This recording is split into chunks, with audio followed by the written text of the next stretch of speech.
और वो आपको प्राप्त होगा, वो प्राप्त होगा।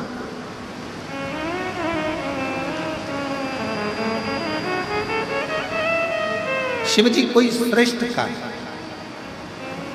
जितने लोग गीले हो रहे हैं छाते में, मेरा निवेदन फिर निवेदन करूं आपको, आप लोगों की अविरल भक्ति को मैं नमन करता हूं कि इतना पानी में भी आप लोग खड़े हुए हैं। आपसे निवेदन है, अगर कहीं धर्मशाला साइड में बन रही है धर्मशाला, वहाँ जगह हो तो वहाँ, और अगर छाते हैं तो हम मना नहीं करेंगे, आप लगाओ, आराम से सुनो। ये आप लोगों की अविरल भक्ति है, पर जहाँ जहाँ जगह मिले वैसा वैसा बैठकर कथा का लाभ करें। पंडाल बहुत लगे हैं, 1 2 3 4 5 6 7, ऐसे 7-8 पंडाल हैं। जहाँ जहाँ आप लोगों को जगह मिलती जाए वहाँ बैठकर आप लोग लाभ ले सकते हैं।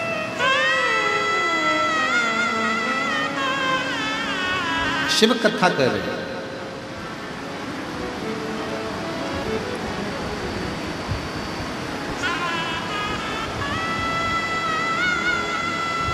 देवराज नाम का ब्राह्मण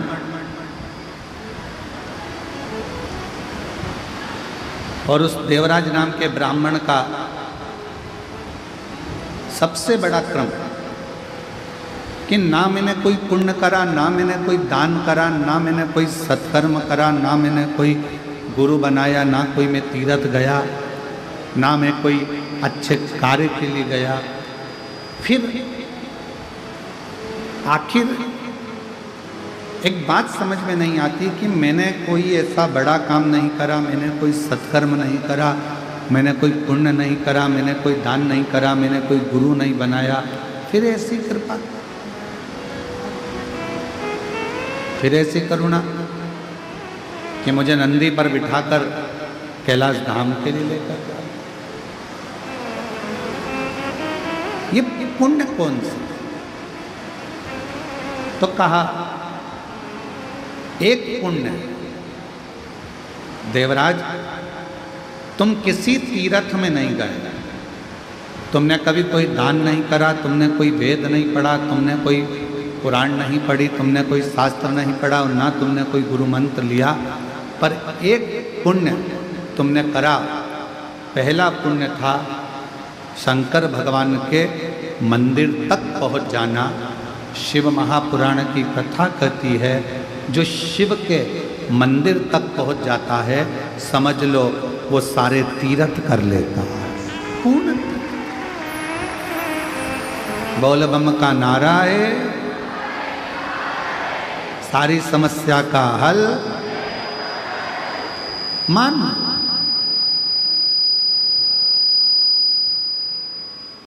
शिव मंदिर तक पहुंच गया तो समझ लो उसने सारे तीर्थ कर लिए। और मान लो देवराज नाम के ब्राह्मण से स्वयं नंदी कर,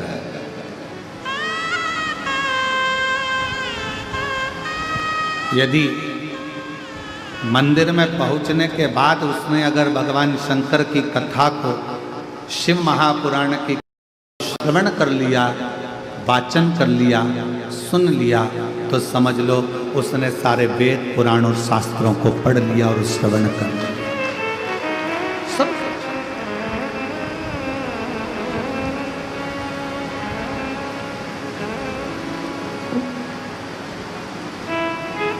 उसने श्रवण भी कर लिया, पढ़ भी लिया। और एक बात और स्मरण करो, मान लो उसने कोई गुरु दीक्षा, कोई गुरु मंत्र नहीं लिया, शिव महापुराण की कथा में पहुंचकर, शिवालय में पहुंचकर भगवान शंकर का पंचाक्षर मंत्र नमः शिवाय, षडाक्षर मंत्र ओम नमः शिवाय, श्री शिवाय नमस्तुभ्यम अगर धारण कर लिया तो समझ लो शिव ने ही उसको गुरु मंत्र भी प्रदान कर दिया। शिव ने, भगवान शंकर ने।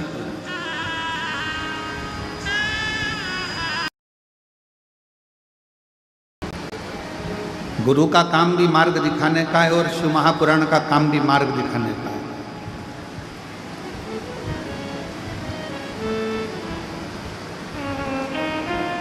और ये पुराण 24,000 श्लोक, 12 खंड, 12 संहिताएं,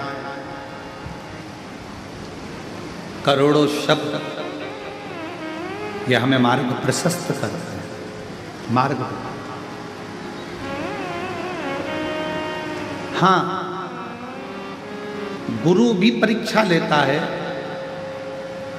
और शिव महापुराण की कथा भी परीक्षा लेता है, शंकर भी परीक्षा लेता है।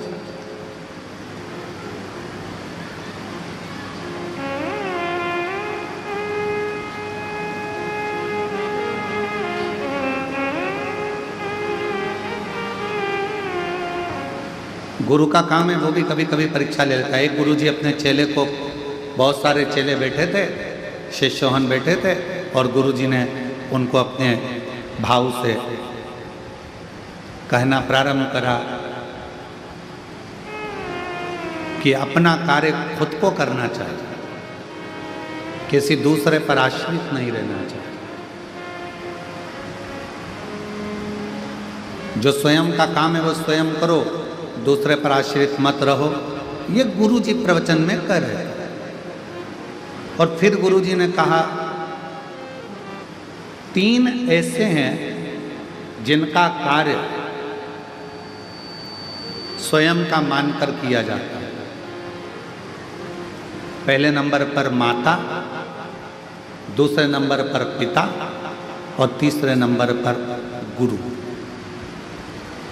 माँ का अगर कोई काम है, माँ ने कहा कि मेरा ये काम कर दे, तो माँ का वो काम माता का नहीं है। अगर बेटे से कहा गया है तो वो काम बेटे का है।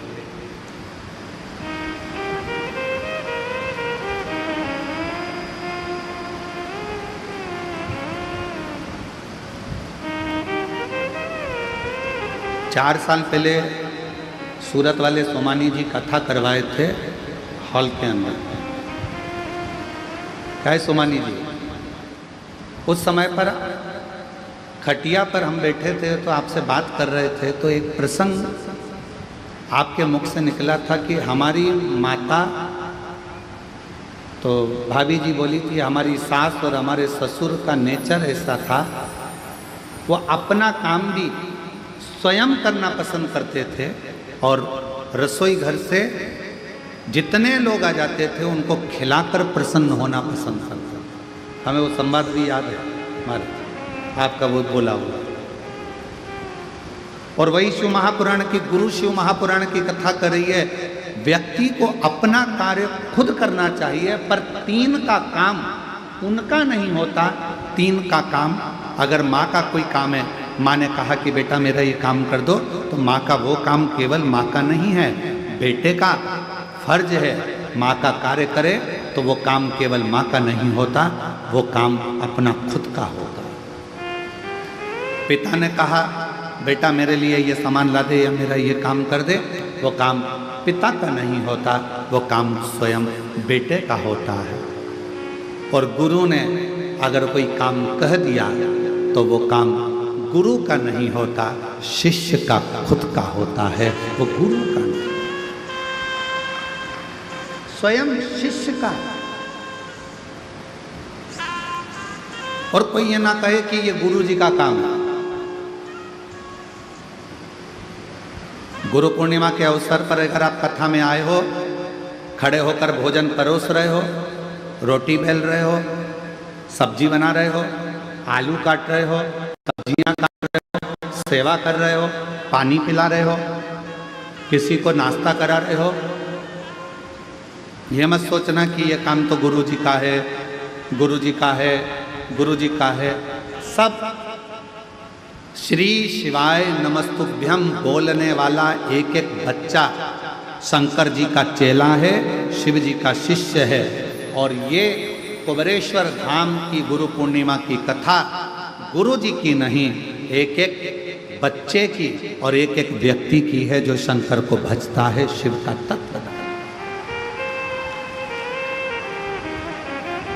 माँ का काम केवल माँ का नहीं है, माँ ने कह दिया बेटा मेरे कपड़ों को वहाँ डाल दे, माँ ने कह दिया मेरे कपड़े धो दे, माँ ने कह दिया मेरा एक काम कर दे, माँ मेरा काम ये कर दे, वो माँ का काम नहीं है।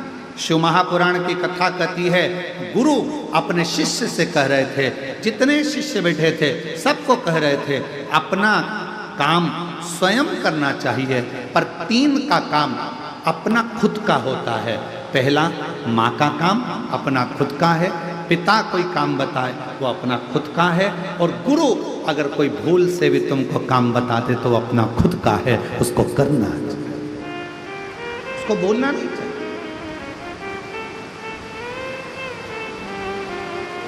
स्वयं करें।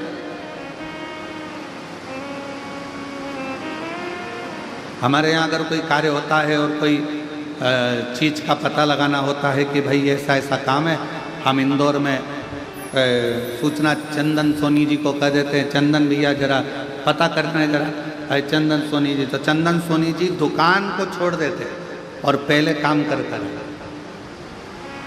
पहले फ़ोन लगाएंगे, बात करेंगे, ये करेंगे वो करेंगे, और पहले मालूम करेंगे कि हाँ ये कार्य है, इसको फोन सूचना मिल जाए कि बस धाम से कि ये काम है। और ऐसे कई शिव भक्त, बाबा के ऐसे कई भक्त हैं जो निरंतर सेवा में तल्लीन हैं।